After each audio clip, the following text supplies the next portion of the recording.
First, I'd like to just say my appreciation to the organizers for inviting me to this keynote talk.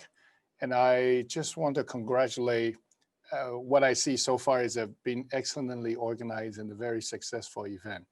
So thank you for the organizers and all the people working behind the scenes in making this event a success. Today's talk, it will be on innovative education with artificial intelligence. The reason why is very simple. You know, during my regular job, I'm actually a person who is doing research in artificial intelligence and machine learning and so on and so forth. So it is natural for me to apply some of these things that I've learned from my research to education. Education is not something that it come with me naturally, but it is a passion that I have. To disseminate knowledge, you need to actually have presentation skill and educate people. And that's what I really like to do with my background in AI. So today we're going to talk about how AI can impact and affect education. So let's begin.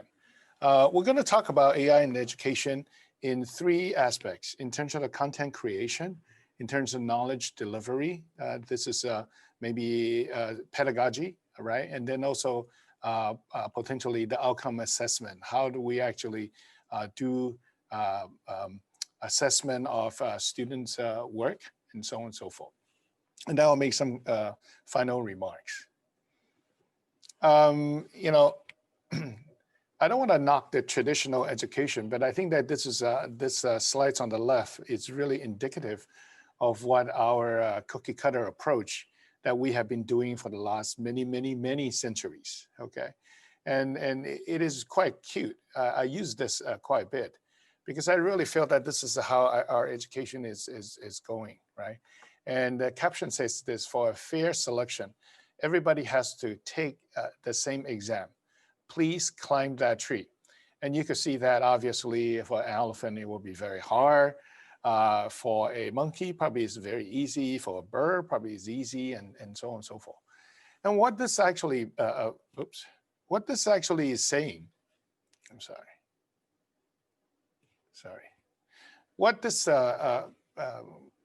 comic is trying to say is that not everybody is the same, right? Everybody is unique in our ability, our background, our experiences, so on. So is education the same thing? Should we use a cookie cutter approach? And the answer is most likely not in the event of AI, where we could actually do education at scale, in a very large scale, and with big data and with AI, we could actually do a lot more tailor-made, personalized education. On the right-hand side, you also see that a lack of experiential learning. It's a lot of our education is done in the classroom. And what that means is that a lot of experiential hands-on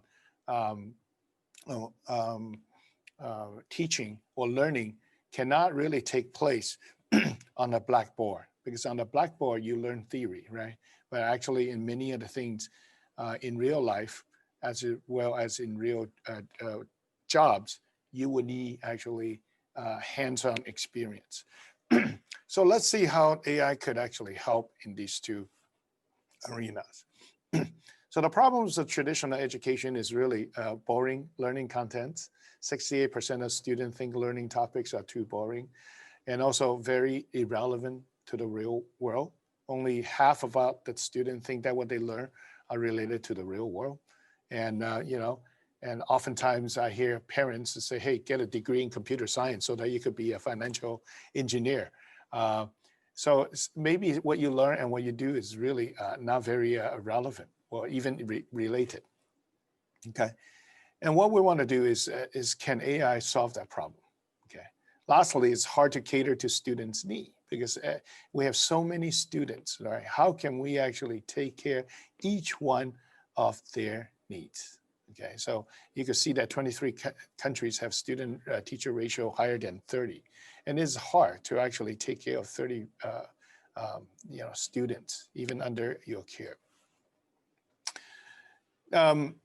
So in light of the recent advancement of AI, what we could see is that AI is really a force that needs to be reckoned with, right? By 2030, AI could contribute to $15.7 trillion to the global economy.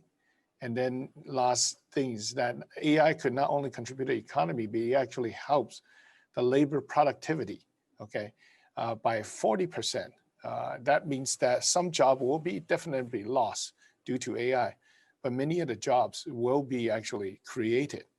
And in fact, this labor productivity means that it will actually make the labor force much more effective and efficient as well due to the AI technology. So these are actually very, very interesting and very exciting things that we could see it coming, okay, with AI. Now, earlier I said that we're going to separate this into 3 parts, okay? Because I think that in these 3 things, this is what teacher and this is what student would go through, okay? Content creation, this is really where the knowledge is being created, right? So in order to teach anything, you've got to have what you want to teach in mind. So this is where the content creation. And then and after you have the content, you have to ask yourself, how would you deliver it? Sure, you could put this up on online with no a bunch of notes in PDF file. That's one way of delivery. Another way of delivery is give lectures. Another delivery is to give a very active, interactive sessions. So when you have the content, you need to ask yourself, how would you actually deliver that content, right? Because one of the things I always tell my student, it is not how much I said that matters. It is how much the other side receives that matters. So I could actually have the content, but if I don't deliver that content in the correct format, in the way that it could be understood and it could be appreciated, I didn't say anything at all. So hopefully today, I not only give you the content, I will also have the proper way of delivering that knowledge to you. Lastly, is the outcome assessment. Even if I deliver to you, if you don't change your behavior, you didn't learn anything, right? So how can we actually say, hey, can we actually do this outcome assessment so that we can actually know a little bit better and make sure that we actually have hit the goals, so what we set out to do, right? So if you want to learn a particular topic, at the end, we really need to ask ourselves, did you actually learn that topic? After we create a content, after we deliver the content, did you actually learn, what we intend to do? Now, in each of the section, what we could see is that, content creation, there's below there are 4 maybe related technology about recommender system, meta search engine, data mining, and so on and so forth. For knowledge delivery, AR, VR, MR, XR, and so on and so forth, and outcome assessments, learning analytics, and automated grading system, and so on and so forth, okay? So these are, I'm not gonna talk about all of it. They're just too much to talk about. But what I would plan to do in this talk, because the time is quite short, is I'm gonna just focus on 1 or 2 of each of these in each of the categories. Okay, so let's go on. Let's do the first one. In terms of content creation, right? One of the things that the AI could help is that the recommender system. Okay, what is a recommender system? The recommender system is actually, it's very simple. It recommends resources. It recommends information to you. If you could see it, you use that practically every day through Google. When you search for Google, right? Google not only give you the most searched your request through the query, but in fact, what is actually giving you is Google's recommendation, okay, with your keyword, your query words, okay? So you can see the search engine as a big recommender system as well. So in education, what can we do? Well, education, what we could do is we could actually provide personalized education by giving recommendations specifically to that person. And so if I want to learn about the, a particular war, 1812 or a war or whatever in the history, I could learn about its economic situation at that time. I could learn about the military situation at that time, and from different aspects, right? What recommender system could do is that depending on your preference, depending on your background, I will recommend how you should proceed to learn that particular subject. So instead of a subject that is massive, recommender systems will be able to actually identify what is more suitable for a learner to learn, right? And this will actually cater to learners' ability and interests. So if you're not an expert, then my recommendation to you will be maybe a beginning, introductory material. Whereas if you know your material, then we could give you more expert information, okay, based on, again, your background. And this, we have found that it actually has increased students' learning motivation, because that information is tailored to the person, okay? It's not just a generic, but it's tailored to it. And this actually improves the outcomes. Okay, so here is another way of seeing this, okay? Recommender system for course creation. And what you can see is that in order to learn, and this particular module is from a Moodle Rec, okay? And we're trying to teach a language course, okay? An introduction to Java course, for example. And by typing a particular command, okay? For example, I don't know a keyword, what is a for next loop, or what is a query module, and so on and so forth. And then you will actually bring out surrounding materials, right? Prerequisite of that, and post-requisite of that, related material. And through this recommendation system, right, it actually will help the user learn much, much quicker and much more efficiently. Because it could, if you have learned a particular part, it will not recommend it to you in the future, right?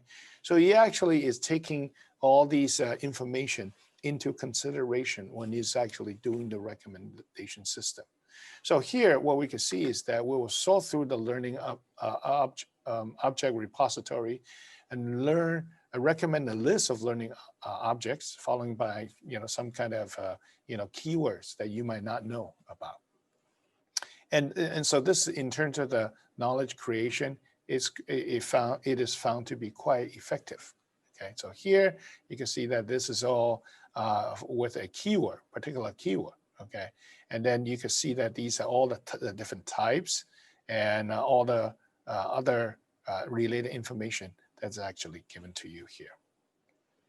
Okay, so after the course, what you can see that we did this particular study did a survey, and then for question number 5 and number 8, which is actually quite good, you can see that they asked the question: do you think the course building mechanism is a good method to build new courses? Do you use all the web's repository?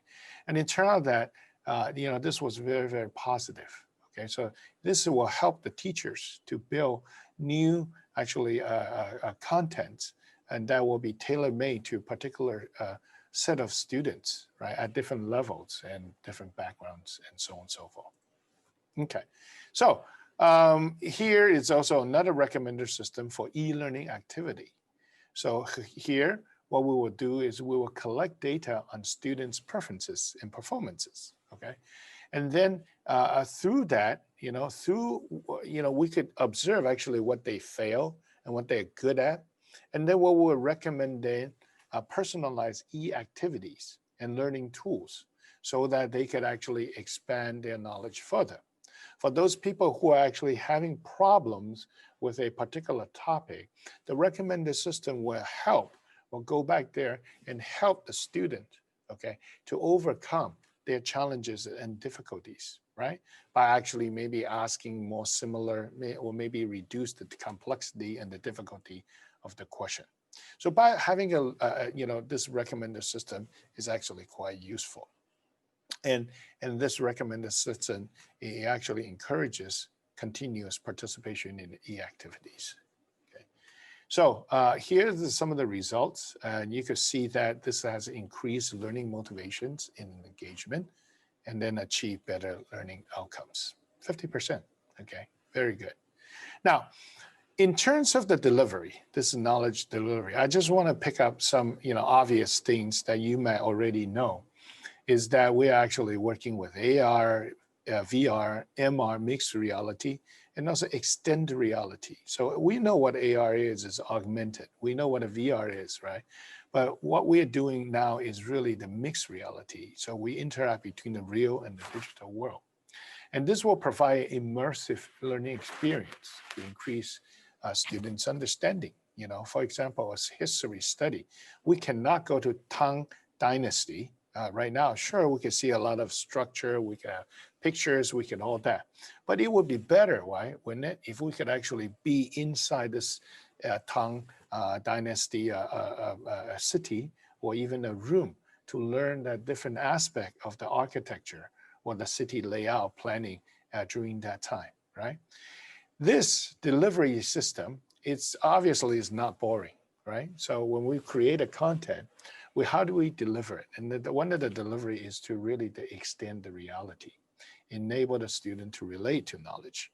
So here I just give example of Oxford University supplement the ancient history teaching about Rome, okay, by building the city of Rome in a virtual setting, so that not only one person, but multiple people will be able to actually go into this immersive experience and learn about the architecture, learn about the city, how they were actually, why they were planned that way, and so on and so forth.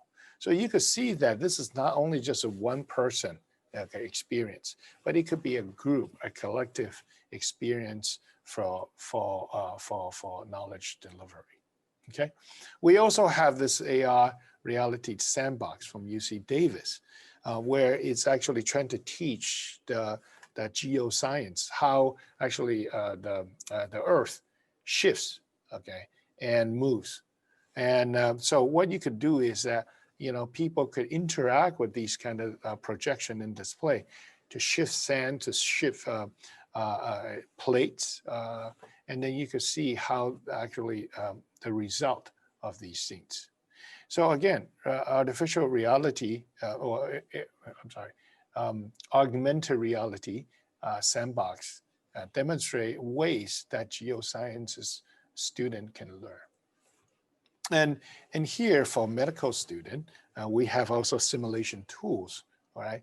And the HoloLens for visualization, so we could actually see the internal, okay, of the patient's anatomy, and also give student the proper practice before handling the real patient. So these are actually very good tools for doing teaching and learning. And another knowledge delivery system that we could have is the intelligent tutoring system. And these are really the system that provides immediate instructions and feedback. Now, earlier we only talked about the recommender system. Recommender system have some smarts, but not intelligent enough. However, this intelligent tutoring system is another, perhaps a level up in terms of that it will provide personalized assistant, cater to different learners, and so that the learning can be done anywhere, anytime, and on any device, right? And this basically save us time and also efforts. Now, let me just share with you, some of the things that it can be done in this space. Here we have actually two AI-powered conversational engine that is being shown. This is available 24 hours, okay? And you could see that it's actually automating the conversations between the clients and the company. And in this case, it could be the teachers and the student. Okay, so how do we get this set up? Well, one of the things is to have slots, right? So what you do is this: you could have what we call it the frequent asked questions, and then from that question and answer pair, you could build into this kind of conversational engine, so that they could take the question and the answer, and they could actually, when you give a question that is similar to that question, it could provide the answer, and it will actually converse with you, and it will, and then you could follow the flow of your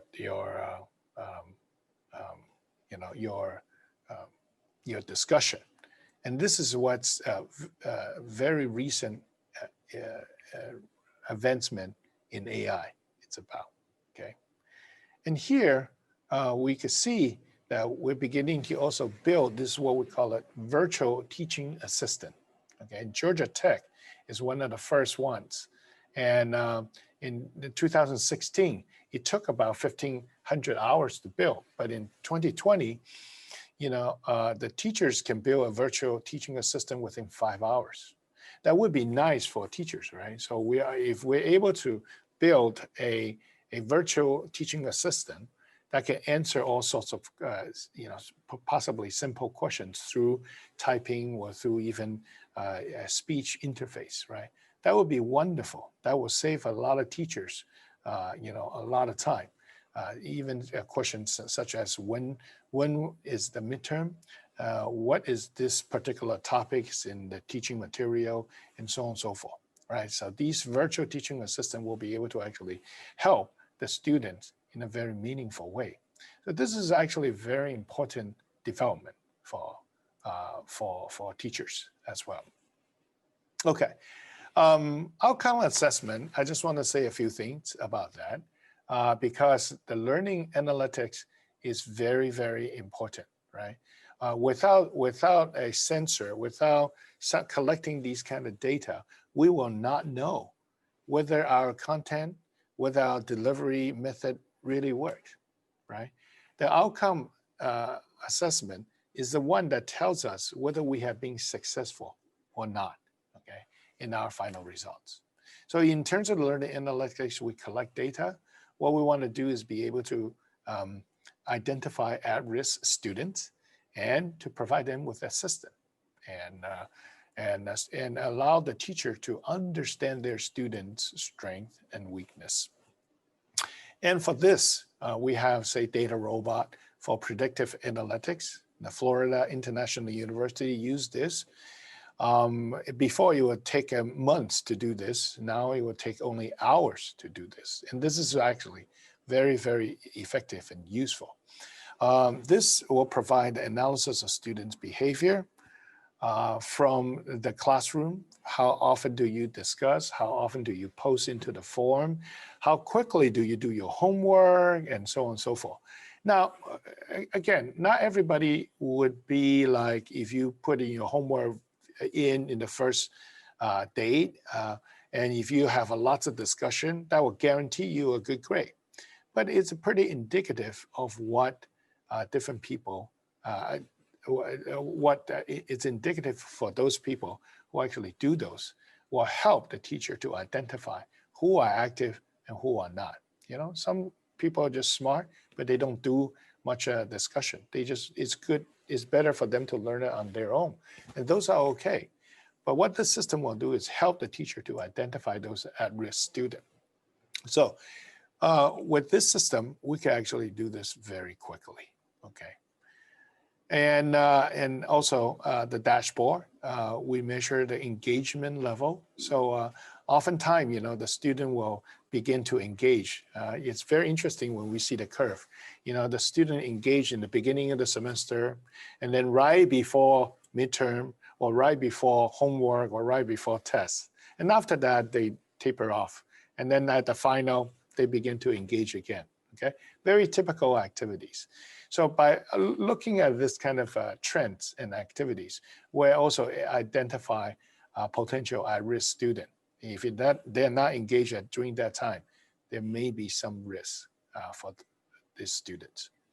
So again, here we could see that as the number of non-engagement alerts increase, the student progression decreases. Okay, so it is actually very effective when we see that the students are actually tapering off their engagement.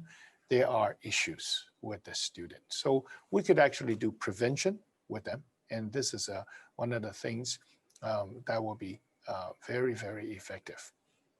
And right here that you can see that there is being an increase after the outcome. So this is an effective indicator.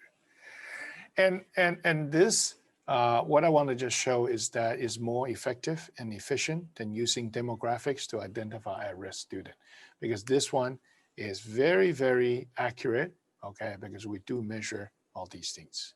Teacher can make use of the data to give timely intervention. Okay, okay, so I give you the 3 parts, right, in terms of the data, the knowledge creation, the delivery, and also the assessment. I'm going to just share with some of the things that I've been passionate about that we've been doing using the AI. I've been associated with KEEP, and the Knowledge for Education and platform, Education Exchange platform. And we've been working with Jockey Club in terms of using some of the AI to share, to match actually youth with careers and jobs, right? And this is a recommender system for career development. And this is where we actually ask the students to take a test to understand what their preferences are, and then maybe suggest a potential career, okay, for them. Okay, and this, of course, this can be done humanly, but then it can be also done with AI, with the accuracy and personalization as well. Another thing that we've been involved with is automated grading. All right, this is something that I've been working on. We've been developing this system, is with VeriGuy, and VeriGuy, maybe some of you know, is a plagiarism detection system. I'm the founder, one of the founders, to develop the system, and this system actually assists educator to make sure that the student writing ability, right, can be improved and still uphold the quality of the education, right? And what we want to do is make sure the academic honesty and integrity are actually being upheld. Okay, and here what we are doing is that here you can see that we could actually, for every document that's being sent to VeriGuy, what we could do is automated grading. First, it will give a general statistic, how many paragraphs, sentences, words, and a character, and so on and so forth, through the NLP, natural language processing. But I think more importantly is probably this one, right? We can also look at lexical metrics to see the correctness of the sentence, imaginability, the familiarity, and the meaningness of the previous norms, and so on and so forth. So what we could also identify is the readability of that particular writing, right? Whether the words being used is fitted to 10th grade, to 12th grades, or college level, or postgraduate level. We have some readability indexes that could help us to actually to grade or to assess each of the document. But remember this though, I mean, all these assessment is not to say that, oh, this is the final grade. This is really to allow the teachers be able to actually very quickly to observe what's going on and help the teachers to do the final grading. Okay, so this is not, we don't advertise it as a automated grading and that's it. But it is really helping the teacher to do the grading. And here we also look at the parts of speech. We look at the sentence structure. so that we could pull all these informations and use this for example, context analysis and grammatical errors and analysis and so on and so forth. So doing this really will improve the quality. We hope it will improve the quality of writing. Okay, so I think that I'm about to end. And I'd like to conclude with these few last statements. Okay, AI is definitely transforming the landscape of learning, of education. Okay, and there's no doubt about it, and there's no stopping about that. And the only way that we could do is really go along with it and embrace it. Okay, technology really breaks the barrier of space and time because there's no limitation now, and we learned that through this pandemic situation as well. Is that we're able to do this online, right? We could identify at-risk students more effectively and help them. We could also do personalized learning path better so that each individual is unique and we could tailor to that. And that's very important because we could do learning at scale, education at scale. Right now there's so much technology that we can enjoy immersive learning experience, and that is going to be very helpful in the job market, and it's making the thing fun, and it's just fantastic when we have AR, VR, MR type of technology. So as a result, learner enjoy increased learning motivation. Okay. However, I just want to say one caveat is that we really need to balance the privacy and security issues. AI is a very powerful tool, but when you over-collect the behaviors, information, and when you across the boundary, right, then you will actually go into the issue of tempering people's privacy and security. So we need to be always mindful about the ethical issue of AI being applied in education as well. There remains great potentials untapped in the application of AI in education. And I think that with the help of AI, the future of education is very bright. It's very, very good.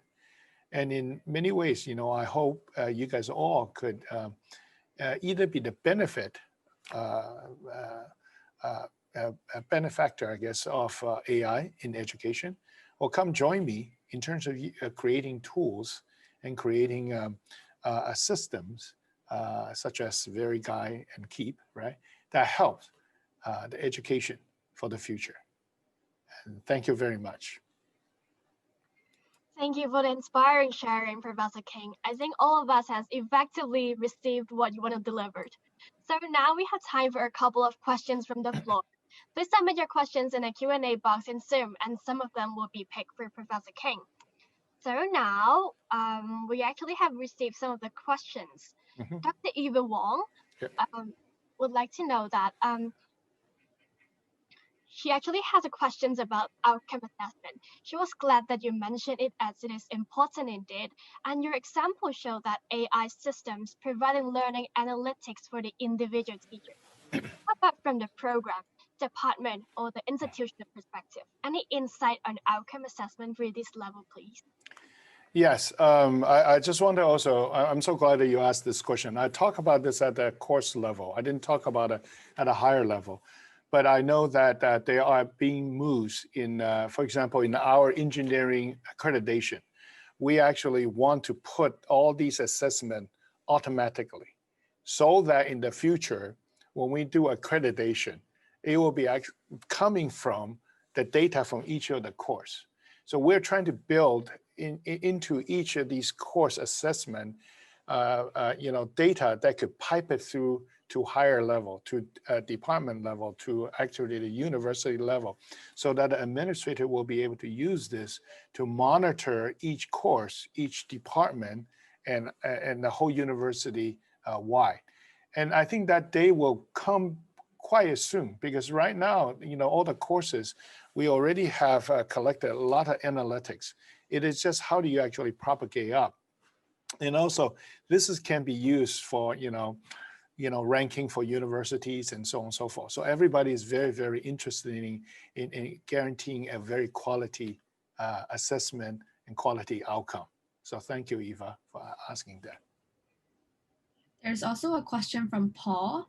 He would like to thank you for the wonderful talk, and also he would like to ask, what are the potential benefits aside? How about threats, such as the diminishing role of teachers in the future, and also the misuse of learning data?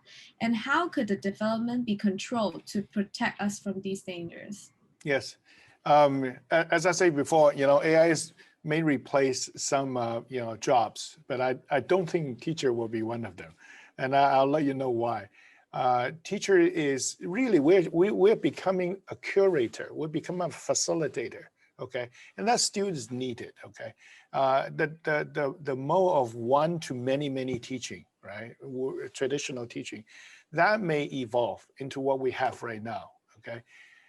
So I think that the role of teacher is still very important to know what is important to teach, not just to disseminate or create the knowledge but what to give it to the student. It's just like a doctor, right? Doctor will actually treat each patient differently depending on the person's need. And that's what the role of the teacher should be in the future. That's one thing.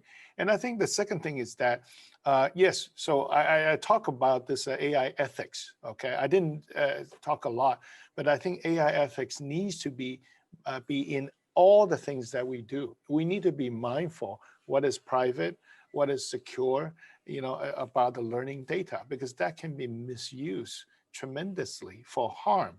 And this is why, we need to, but unfortunately, technology usually goes before the making the laws to protect the population by 5 to 10 years, right? We usually have the technology first, like the drones. We never thought, oh, we could fly drones anywhere.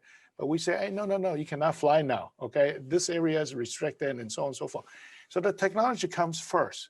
So right now, we're gonna see a lot of things that we need to rethink. We'll go back there and rethink about the ethical issues about AI and when and how and who should apply these things in education setting. So those are very good questions. Thank you.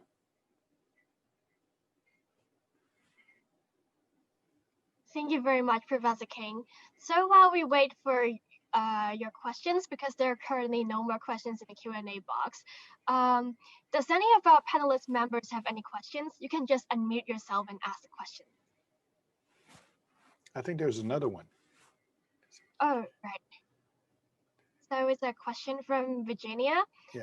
And she said that it has been a very informative and interesting talk. So how does Professor King see the potentials of AI to teach students in area like helping students to develop argumentative skills for essay writing? Can AI do that?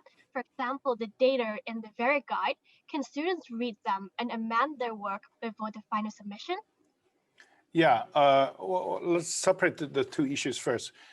In terms of developing argumentative skills and maybe critical thinking, I think AI could definitely help, right? Not myself personally, but there are dialogue system that is being developed. And when you actually have a dialogue system that's being developed with AI, you could develop very intentional, how do you want that dialogue to be?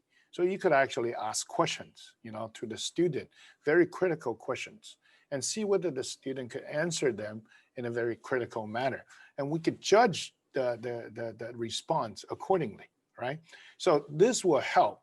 So the things that I've been showing you in VeriGuide would definitely help, because when you dialogue, it's just like text, right? So we could look at your grammar, we could look at your sentence structure, we can look at your response, but more so, we can look at your expression. We can look at your intonation. And there are many more, not just the text part, but also the voice, right? The way that I engage you, right? Is it interesting or not interesting? All those things can be assessed in the future by using all the sensory data from voice, from image, from text, and from other modality as well. So yes, Virginia, I really think that will come one day. I don't know when, but it will come one day.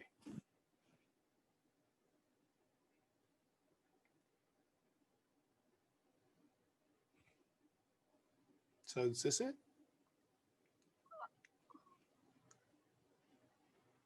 Okay, Eva is asking another question. Well, I saw one. Right now it's marked in the answered part Okay. somehow. Okay. So it's from anonymous attendee. Uh-huh. You must keep us in the loop on learning analytics for program accreditation. Yes. Okay. I will do that. We've been talking about this for 2-3 years, and there are software actually helping us to. So when we do the accreditation, yes, all the assessment will be there automatically. So so this is quite exciting. Eva is asking the last question. Yeah, I think we also have one more question from Eva. Okay. She asked, the trouble with thinking about the policies and ethical issues after the technologies is that we are always playing the catch-up role and we are never fast with policies development. So can we put ethics together with system development for AI systems so that the thinking is built in? Yeah, I think we try. I think as an engineer, right, we know no boundaries, right? So when we imagine, we just go build. But there are consequences. Genetic modified food, there are consequences. And there are consequences in analytics, right? We go, oh yeah, we collect all these data. This is nice to know when they go to sleep and when do they work. But that might not be the case for all the students to, for all the teacher to know when do they sleep, when do they work, right? So I think that we could be mindful about ethics when we're developing those programs. But we're not lawyers, we're not the population. And in fact, different countries have very different views about privacy. In China, they collect data. No, not a problem at all. But in US, when they collect data, it's a big issue. You cannot do this, you cannot do that. But in China, hey, I'm not doing anything wrong, so no problem in collecting lots of data. So I think that it really depends on the system. It depends on how you want to use for and depend on the regional policies and so on and so forth. That's what I think. Okay, there's a last one, right? Yeah, it's from Jasmine. She would like to know that how does Professor King think that policy making influences the implementation of the e-learning, and what are the main challenges universities face in the near future? Wow, that's a question I could give another talk on, I think. No, what I think is that the policy definitely influence the e-learning in any particular university. I think CUHK in particular, and also I think university in Hong Kong in general, is very supportive of e-learning. So their policy actually reflects that. And that's why we have things like, Alpha, we have many other e-learning platforms, and this is why it helps. So the policy definitely helps the growth and all that with e-learning, and that's definite. But what was the second part? I missed the second part. So policy help. And what was the second part of that last question? The second one was, what are the main challenges universities face? I think the main challenges is really, we found two things. One is obviously financial resources, right? If we have all the money in the world, not a problem. That's one thing. Second thing is really to convince many teachers that e-learning really is a viable thing. Now, this is very strange. I had to say this. Pandemic actually brought a whole huge change of e-learning. Before the pandemic, teachers go, why do I need to do e-learning, right? This is not good for me. But now, during this pandemic situation, everybody is doing e-learning. And guess what? Many teachers really don't find it that difficult, okay? It's actually a pleasant experience that we're using Zoom, we're meeting on Zoom, we're doing teaching on Zoom, and this is a fantastic thing, all right? Now, I don't want to say that pandemic is a good thing, but I think the pandemic actually brought some positive thing to help to promote e-learning, okay, in what we have right now. Okay. There's also one last question from Dr. Daniel Tan. He would like to ask, how do you use AI to balance identity and productivity of the teacher? So like sometimes technology, while enhancing productivity, takes away the identity of the role. So he would like to ask, how can you balance this? Yeah, this is again, the age-old questions. Where do you draw the line? Okay, and that line continue to shift depending on, the view that we have on the society, the resources we have, whether it's financial, whether it's other resources, and so on and so forth. So, I really cannot give you one defining guideline to how do you draw that. But I think that one thing that we do as always as an engineer is to always put in safety margins inside, right? And we do a double, right? So we don't build an elevator that could only do 10 people. When we say we can only hold 10 people, trust me, it could hold 20 or 30 people, okay? So as an engineer, we try to build this thing into the system when we build our AI systems, okay? So in that sense, when I try to answer you, I think that, yes, we're trying to balance this as much as we can, right? But the technology is moving so quickly, okay? And so we're actually doing this, trying to incorporate all these technologies.